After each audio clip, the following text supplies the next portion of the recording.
Bismillahirrahmanirrahim and Assalamu alaikum students. Hope you all are fine and taking my lectures. Students, मेरे lectures में कुछ discontinuity आ गई थी due to any reason. तो इंशाल्लाह ताला हम आज से इसको again continue कर रहे हैं और continue आपको भी मेरे साथ करना बहुत जरूरी है। वजह यह है कि अब आप लोगों के पेपर्स हैं जो है बिल्कुल आने लगे हैं, ठीक है। और कुछ ऐसी कंडीशन है कि पेपर्स होने भी सिर्फ 3 है, केमिस्ट्री, फिजिक्स एंड मैथ्स या बायो, जिस तरह जिसका सब्जेक्ट है वो जानता है, साइंस सब्जेक्ट्स मोस्टली। तो उनमें केमिस्ट्री जिनकी है अब उनको जरूर मेरे साथ अगेन जुड़ना पड़ेगा और इंशाल्लाह ताला मैं कोशिश करूंगा कि कुछ 1-2 लेक्चर्स में ही ना, इसके बाद आपके लिए एक एंट्री टेस्ट का लेक्चर को भी हम स्टार्ट करें, उसके अंदर एंट्री टेस्ट के एमसीक्यूज वगैरह को भी डिस्कस करेंगे इंशाल्लाह ताला। वो लेक्चर भी एज सून एज पॉसिबल मैं कंटिन्यू करूंगा। फिलहाल आज हम चैप्टर नंबर 9 का लेक्चर नंबर 1 अभी डिस्कस कर रहे हैं, जिसके अंदर बहुत सारे स्टूडेंट्स कह रहे थे कि बेंजीन के रिएक्शंस, उनकी प्रिपरेशंस को थोड़ा सा बता दें। तो चैप्टर नंबर 9 में जो टॉपिक्स हैं कंप्लीट हम नो डाउट सारे करेंगे, पूरा चैप्टर नंबर 9 पढ़ेंगे, लेकिन मैं पहले आपको उसकी प्रिपरेशंस की तरफ लेकर जा रहा हूं। पहले प्रिपरेशंस देखते हैं, बाद में ऐसे ऐसे चैप्टर के सारे टॉपिक्स को क्लियर करेंगे। सो टुडे लेक्चर नंबर 1 है चैप्टर 9 का और चैप्टर का नाम है हमारे पास एरोमेटिक हाइड्रोकार्बन। मतलब इस तरह के हाइड्रोकार्बन्स के जिनमें बेंजीन रिंग का होना इंतहाई जरूरी है। एरोमेटिक हाइड्रोकार्बन की सबसे बड़ी और सबसे बेहतरीन पहचान ही ये है कि उसके अंदर बेंजीन रिंग जरूर होता है। अगर बेंजीन रिंग ना हुआ तो वो एरोमेटिक हाइड्रोकार्बन नहीं कहलाएगा। सो स्टूडेंट्स, प्रेपरेशंस पे आते हैं। पहले एरोमेटिक हाइड्रोकार्बन का जो मेन जो चीफ मेंबर है वो बेंजीन ही है, तो इसीलिए बेंजीन को डिटेल में डिस्कस करेंगे इसमें। तो बेंजीन की प्रेपरेशंस की तरफ मैं आ रहा हूं। Preparation of benzene students, benzene को प्रिपेयर करने के 2 मेथड्स डिस्कस किए हुए हैं। एक है हमारे पास कमर्शियल प्रेपरेशन ऑफ बेंजीन और एक होता है हमारे पास laboratory methods to prepare benzene. आपकी बुक में जो कमर्शियल मेथड्स हैं वो 3 डिस्कस हैं जो मैं आपके सामने अभी डिस्कस करूंगा, और लेबोरेटरी मेथड्स 4 हैं, वो भी इंशाल्लाह ताला हम डिस्कस करेंगे। तो जी कमर्शियल प्रिपरेशन के जो 3 मेथड्स हैं, एक है डिहाइड्रोजिनेशन ऑफ साइक्लोहेक्सेन, एक है फ्रॉम एसिटिलीन बनाएंगे और अल्केन से। तो पहले अपने टॉपिक पर आते हैं, डिहाइड्रोजिनेशन ऑफ साइक्लोहेक्सेन। स्टूडेंट्स ये हेडिंग से नाम को जरा सीखें और फिर हम प्रिपरेशन पे आते हैं। देखिए कंपाउंड क्या है, हेक्सेन। हेक्सा का मतलब 6 कार्बन वाला कंपाउंड है और वो कंपाउंड कैसा है, साइक्लो। साइक्लो का मतलब स्टूडेंट्स साइक्लिक कंपाउंड है। आपको इस कंपाउंड में कोई स्टार्टिंग या एंडिंग पॉइंट नहीं मिलेगा, कोई ओपन एंड्स नहीं मिलेंगे। साइक्लिक कंपाउंड है और हेक्सेन है, तो 6 कार्बन साइकिल में एक दूसरे के साथ अटैच है। देखें ये बनाया हूं मैं, इस तरह भी इसको लिखा जा सकता है और इस तरह भी। आप देखें 6 कार्बन है, 1 2 3 4 5 एंड 6। दिस इज हेक्सेन, क्योंकि सारे के सारे सिंगल बॉन्ड्स हैं। और साइक्लिक कंपाउंड तो इसको कहेंगे साइक्लोहेक्सेन। आप इसको यूं भी लिख सकते हैं, यूं भी लिख सकते हैं, ठीक है, दोनों तरह जिस तरह मर्जी लिख सकते हैं। इसको क्या कहते हैं, साइक्लोहेक्सेन। ये दोनों ही वो हैं। अब साइक्लोहेक्सेन की हम क्या करेंगे, साइक्लोहेक्सेन की करेंगे डिहाइड्रोजिनेशन। स्टूडेंट्स डीई का मतलब होता है ऑर्गेनिक केमिस्ट्री में रिमूवल ऑफ, और उसके आगे देखें हाइड्रोजन।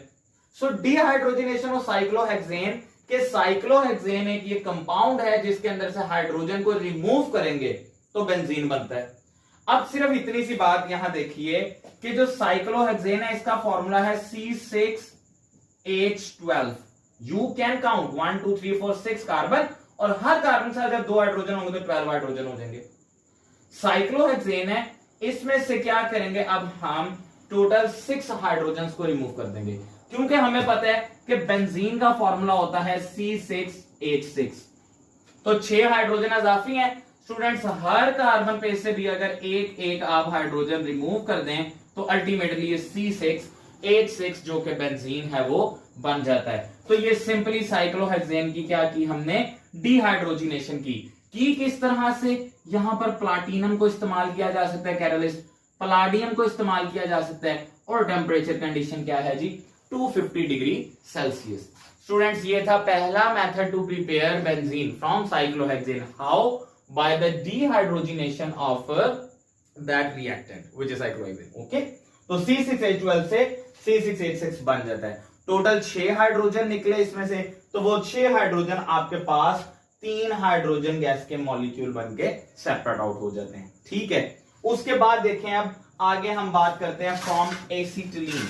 स्टूडेंट्स एसिटिलीन आपको पता है जो हमारे पास अल्काइन फैमिली है उसका वेरी फर्स्ट मेंबर होता है एसिटिलीन। गार्लिक लाइक इसकी ओडोर होती है, ये गैस होती है। तो देखें अब असल में क्या किया हमने, 3 मॉलिक्यूल लिए यहां पर एसिटिलीन के या इथाइन के, चाहे आप इसको एसिटिलीन कह ले चाहे इथाइन कह लें। अच्छा, अब ये 3 मॉलिक्यूल्स को मैंने यूं अरेंज कर दिया है ताकि आपके लिए समझना आसान हो। ये 3 मॉलिक्यूल की हम क्या करेंगे, पॉलीमराइजेशन करेंगे। ये जो हम रिएक्शन यहां पर पढ़ रहे हैं ये बेसिकली पॉलीमराइजेशन रिएक्शन है, यानी कि ये 3 मोनोमर्स आपस में पॉलीमराइज होकर क्या बनाएंगे, बेंजीन बनाएंगे। देखिए कैसे, 3 एसिटिलीन थे, ये 3 के 3 मैंने लिखे। स्टूडेंट्स अब ये क्या होगा, असल में होता ये है एक बॉन्ड यहां से टूटेगा, एक बॉन्ड यहां से टूटेगा, एक बॉन्ड यहां से टूट जाएगा। ये तीनों के जब बॉन्ड टूटते हैं तो आपको पता है हर बॉन्ड 2 इलेक्ट्रॉन से मिलकर बना होता है। यहां पर 2 इलेक्ट्रॉन आ गए, यहां पर भी आ गए, यहां पर भी आ गए, यानी कि हर कार्बन के पास इस टाइम इलेक्ट्रॉन्स आ गए एक एक। तो स्टूडेंट्स असल में ना यही फिर आपस में यूं पॉलीमराइज होकर बॉन्ड बना लेते हैं। तो आप देखें जिससे हमारे पास क्या बन जाता है, बेंजीन बन जाती है जी, C6H6 और डबल बॉन्ड और सिंगल बॉन्ड ऑल्टरनेटिवली इससे इसमें कन्वर्ट हो जाते हैं। ठीक है, और इसको कन्वर्ट करवाने के लिए कंडीशंस क्या हैं, ऑर्गेनो निकल कैटलिस्ट है और साथ 70 डिग्री सेल्सियस टेम्परेचर गिव करना पड़ता है। ठीक है, ऑर्गेनो निकल कैटलिस्ट क्या होता है कि कोई ऑर्गेनिक कंपाउंड होता है जिसमें अंदर निकल भी उसकी केमिकल कंपोजिशन में आती है। मिसाल के तौर पर यहां पर मैं कह सकता हूं कि ये मेरे पास एक कंपाउंड है, यहां पर ये साथ क्या आ गया, निकल आ गया, तो ये मेरे पास ऑर्गेनो निकल एक कंपाउंड है। और 70 डिग्री सेल्सियस टेम्परेचर जब देंगे तो ये गैस किस में कन्वर्ट हो जाती है, बेंजीन में। इनफैक्ट अगर आपको याद हो चैप्टर नंबर 8 में भी पॉलीमराइजेशन एंड पे पॉलीमराइजेशन ऑफ अल्काइन जो था उसमें भी आपने ये रिएक्शन पढ़ा था। तो ये देखें अल्काइन की बेसिकली पॉलीमराइजेशन ही हुई है जिससे बेंजीन बना है। हाँ, वहां पर जो कंडीशन थी वो कुछ यूं थी कि आप कॉपर यूज करते थे और साथ 300 डिग्री सेल्सियस टेम्परेचर गिव करते थे, तो वो भी मेथड बिल्कुल एक्यूरेट है, वो भी एसिटिलीन की ही पॉलीमराइजेशन होती थी और बेंजीन बनता था। यहां पर भी देखें एसिटिलीन की ही पॉलीमराइजेशन की है, but conditions are in the presence of organonickel catalyst and 70 degree Celsius temperature. Okay, so students उसके बाद अब आपने लास्ट मेथड पे आते हैं, commercial preparation of benzene from alkenes. अब अल्केन के थ्रू बेंजीन को कैसे प्रिपेयर किया जाता है, बेसिकली इस प्रोसेस का क्या नाम है, इसको हम कहते हैं एरोमेटाइजेशन। ठीक है स्टूडेंट्स, एरोमेटाइजेशन क्या होता है, एरोमेटाइजेशन ये होता है हमारे पास कि एक स्ट्रेट चेन का कंपाउंड है जो कि किस में कन्वर्ट हो जाता है, रिंग कंपाउंड में। ठीक है, यानी कि एरोमेटिक कंपाउंड में, इस तरह का कंपाउंड की रिंग बेंजीन में कन्वर्ट हो जाती है। स्ट्रेट चेन कंपाउंड जब एरोमेटिक कंपाउंड्स में कन्वर्ट होते हैं तो उसको हम क्या कहते हैं, एरोमेटाइजेशन, जो कि यहां पर अब होगी। ठीक है, ओके, सो यहां पर आप देखिए अब हमारे पास जो कंपाउंड्स हैं वो कौन से हैं स्टूडेंट्स, ये है n-हेक्सेन। हेक्सेन आपको पता है 6 कार्बन वाले कंपाउंड को कहते हैं, और n का मतलब कि ये स्ट्रेट चेन है, नॉर्मल है, 90 होता है लाइक स्ट्रेट लाइन। तो देखिए 1 2 3 4 5 6, ये मैंने यूं लिख दिया है, इसको मैं स्ट्रेट भी लिख देता वो भी ठीक था, गलत नहीं था, इस तरह इसलिए लिखा ताकि समझना आसान हो। तो जी n-हेक्सेन है। अब इसको बेंजीन में यानी कि इसको एरोमेटाइजेशन करेंगे किस तरह से, एक तो ये कंडीशन आपके सामने लिखी है, आप ये कैटलिस्ट इस्तेमाल करते हैं एरोमेटाइजेशन में। ये एक मिक्सचर है क्रोमियम ऑक्साइड का, एल्यूमिनियम ऑक्साइड का और सिलिकॉन डाइऑक्साइड का, ये मिक्सचर बनाते हैं और साथ 500 डिग्री सेल्सियस टेम्परेचर देंगे। अंडर दीज कंडीशंस ये जो n-हेक्सेन है स्टूडेंट्स ये कन्वर्ट हो जाता है किसमें, बेंजीन में। अब अगेन क्वेश्चन यही आता है कि बेंजीन तो होता है C6H6, जबकि ये क्या है हमारे पास, ये है C6H14। देखिए 6 कार्बन तो आप गिन ही रहे हैं, 2 plus 2 plus 2 plus 2 8, 8 plus 3 and 3 6, तो 8 एंड 3 6 सॉरी 14, तो C6H14। तो फिर इसमें से देखें यहां से भी हाइड्रोजन रिमूव होता है, यहां से भी, यहां से भी, यहां से भी, और इधर से तो 2 2, इधर से आप देखें एक एक हाइड्रोजन गया इन चारों कार्बन से, ये CH2 था ना, अब खाली CH रह गया, तो इन कार्बन से एक एक हाइड्रोजन गया, लेकिन यहां पर क्योंकि ये चेन के एंड से, ठीक है, तो इधर 3 की बजाय एक एक रहेगा, तो इट्स मीन यहां से 2 2 हाइड्रोजन गए, तभी तो ये आपस में मिलेगा। तो 1 2 3 4 5 6 एंड 7 8, तो टोटल 8 हाइड्रोजन इसमें से निकल रहे हैं, जिनको हम यहां पर बाई प्रोडक्ट में 4 हाइड्रोजन के मॉलिक्यूल लिखेंगे, और बाकी ये आपस में एरोमेटाइज होकर क्या बना रहा है, देखें C6H6 यानी कि benzene. Okay okay students, after that one more, ये है अब हमारे पास n-हेप्टेन, और हेप्टेन किसको कहते हैं, 7 कार्बन वाले कंपाउंड को, n का मतलब स्ट्रेट चेन, सो अगेन ये देखिए ये स्ट्रेट चेन कंपाउंड है हमारे पास।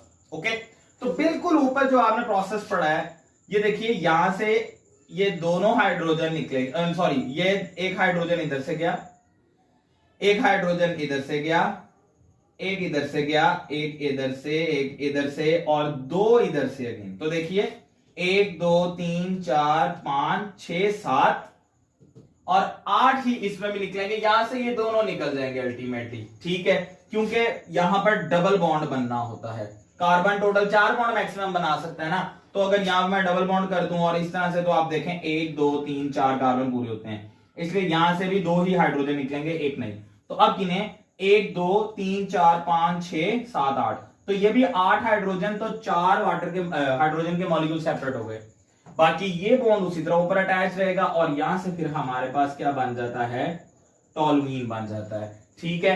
तो ये भी एक एरोमेटिक कंपाउंड है, ये असल में सेम कंडीशंस हैं इसमें भी, और ये स्ट्रेट चेन कंपाउंड की एरोमेटाइजेशन की।